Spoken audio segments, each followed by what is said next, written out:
It's the start of the day for thousands. All heading to their destinations with a purpose. But soon it all comes to a grinding halt. They are all stopped without notice. Asked to change tracks or simply make way. Almost immediately, security guards arrive in a large jeep.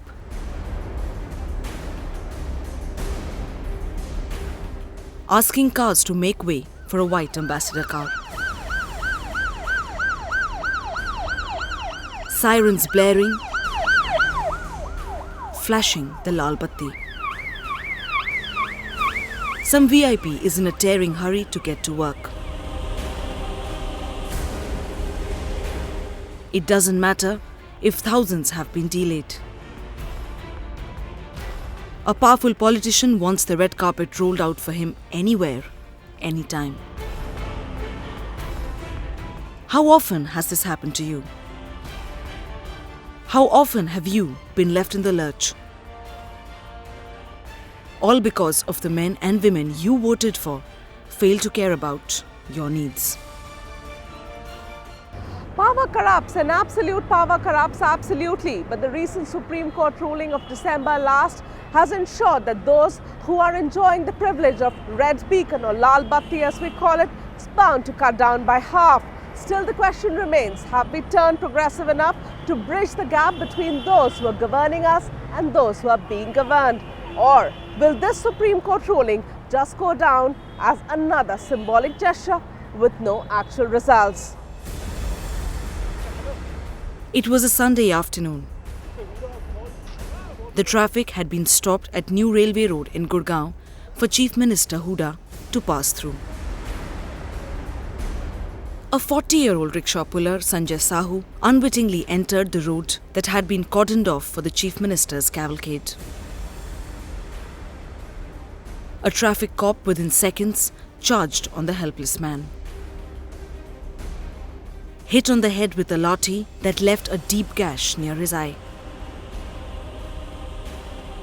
Thrashed repeatedly, Sahu passed out on the spot. अड्डे से जा रहे थे 4 seater, उसने rickshaw लेकर और वो police वाले बीच में खड़े थे डंडा लेकर सफेद वर्दी पहनकर। उसने रोकने के लिए बोला, हमने रोक दिया, जब भी उसने डंडा चालू कर दिया 4 सीटर की चौक पे। हाँ, जब मैंने फिर वहाँ पे चोट लग गया, फिर हम कपड़े से इसको दबाया खून को, मैंने साइड में आया। मैंने एक पुलिस वाले को बोला से देखो इसने डंडे चलाया, उसने बोला चलाए तो हम क्या कर सकते, दवाई ले लो जाकर। हमने फिर बहुत दर्द हो रहा था, मैंने उसको बोला पैसा भी नहीं है मेरे पास, दवाई कैसे ले लेंगे, ऐसे मारते हो। हाँ, तो उसने बोला पैसा नहीं है तो जा यहाँ से भाग जा। He was rushed to the hospital by the Aam Aadmi Party volunteers, where doctors administered several stitches. Later, the traffic cop insisted that he was simply doing his job. जिस प्रकार से मुख्यमंत्री के काफले के पास से निकलने पर रिक्शा वाले की पिटाई करके उसको किया गया, ये तो पुलिस की बहुत ज्यादती है। ये जब तक पुलिस अपना गब्बर सिंह वाला इमेज दूर नहीं करती है, तब तक लोगों का पुलिस पर भरोसा और विश्वास नहीं हो सकता। और आम आदमी को वीआईपी मूवमेंट से कोई परेशानी ना हो, इसके लिए बाकायदा एक पॉलिसी, नेशनल पॉलिसी बननी चाहिए, ताकि आम आदमी का जो सड़क पर चलने का अधिकार है आप उसको छीन नहीं सकते हो, आप किसी भी प्रकार से उसको बाधित नहीं कर सकते हो, आप किसी भी प्रकार से उसमें रुकावट पैदा नहीं कर सकते हो। Maybe he was right, because so seeped are we in this VIP culture that policemen find it unsafe to have even a poor rickshaw puller across the Chief Minister's path. This incident in Gurgaon best exemplifies what is wrong with the VVIP and Lal Batti culture. A young rickshaw puller was so badly beaten up that he had to be admitted in hospital. His only fault was that he entered into the cavalcade of Haryana CM Bhupen Singh Hooda. Instead of filing a case against the accused policeman, the police decided not to lodge an FIR in this case and only ordered an inquiry. For years, India's senior politicians have resided in the capital's most luxurious colonial-era bungalows. Protected by gun-toting officers and chauffeur-driven cars running red lights with sirens blazing, even if it was for a wife's shopping trip. But a former tax collector and now the Chief Minister of Delhi is trying to arrest this almost obscene and absolutely redundant syndrome.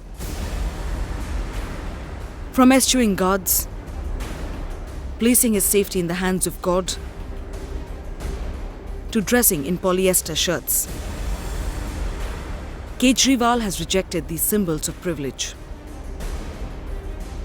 Enjoyed by a tiny minority of judges, civil servants and politicians in a city of 16 million people. दोपहर पानी में कि मंत्री 3 बजे रात को बैठ के यहाँ पे तुम्हारी ड्यूटी कर रहा है. But unfortunately, his men do not seem to be on the same page as him. I'm telling you, there was a conspiracy.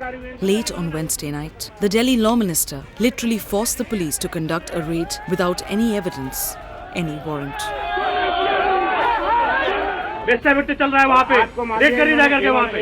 He saw nothing wrong in doing so. That house is full of criminals because you are not allowing police to work. And this is the culture which has to change. The beacons, the blaring sirens, the subservience of the police is all because you are the master of their fate. And this is what happens. And yesterday, I'm sorry to see the disturbing images you saw even of the Aam Aadmi Party minister. See the way he was commanding the policeman. The moment you become a minister, you feel it's your right to command the policeman. See, the fault must lie at a point where you have the power to remedy the fault. The power to remedy the problem lies with the political establishment because they have the legal authority to fix the system. Obviously, there is a conflict between their perceived personal interest, i.e. the perks of office, and fixing the system. And that is why nobody wants to fix the system. Even yesterday, what you saw is not a searching inquiry as to why the police is not functioning, but a vigilanteism. You have done enough damaging. He was in power now Same rank minister is giving him success. He doesn't want to avoid that. and wanted to assert it. I'm telling you, there is a... From an Aam Aadmi, Somnath Bharti has become Khas now. Police was all running away. They were leaving us in the night. On February 14 last year, the Supreme Court took up the issue which has been agitating the public mind for years. The court criticized the existing VIP culture. A petition filed by the senior counsel Harish Salve gave details about the misuse of the state machinery in blocking roads to give priority passage to VIPs. See, the culture of the police has not changed. Unfortunately, over the years, our political system has inculcated a culture. Believe me, I have also been in office for 3 years, and while we didn't use any of these beacons, etc. in those days, nowadays, of course, I believe law officers have beacons. Even then, once in a while, when you visited the states, and the state provided hospitality, I noticed the way the police used to push people aside.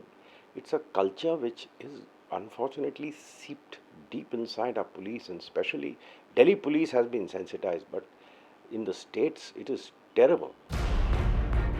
11 months later, in order to arrest the Lal Batti culture, the Supreme Court has banned the use of red beacon with flashers on all vehicles except those used by high dignitaries holding constitutional post.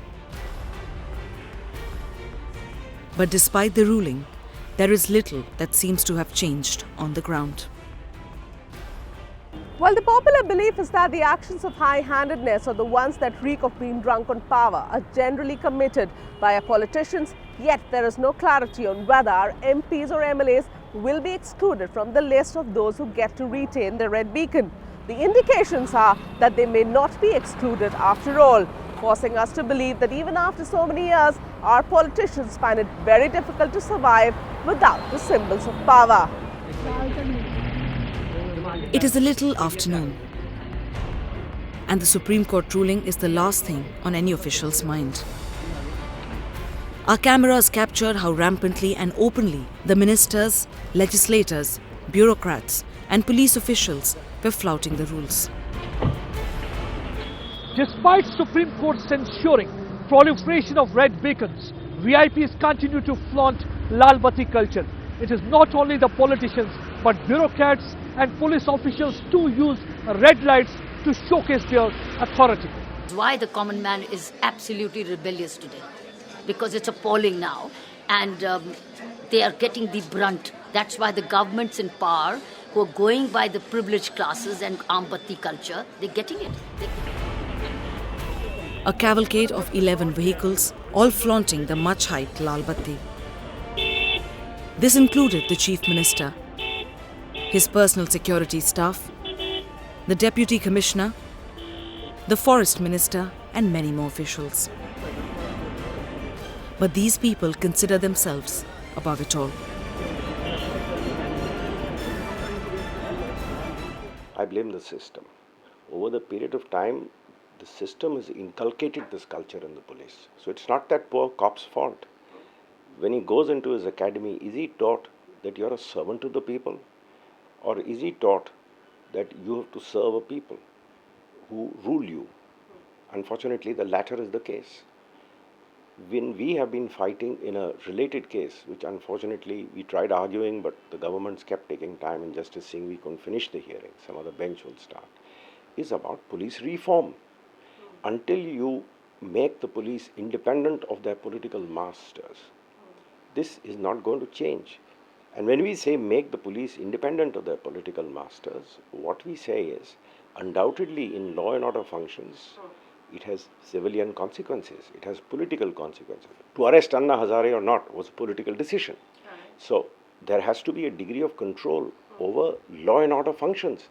But the appointment, the transfers, the postings, if they are going to be dependent on the whimsicality of a politician, then the whole culture starts changing. Getting roads blocked to get priority passage, flashing red lights, having armed guards wave guns and blow loud sirens have become everyday status symbols of VIP power.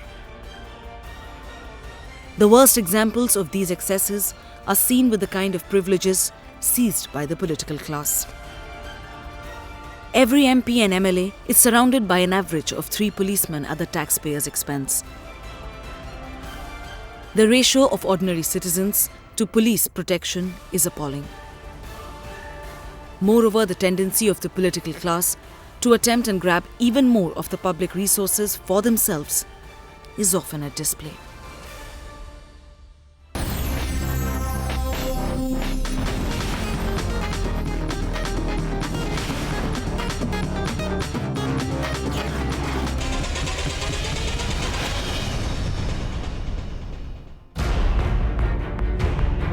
But the high-handedness, the arrogance, is not just limited to the national capital.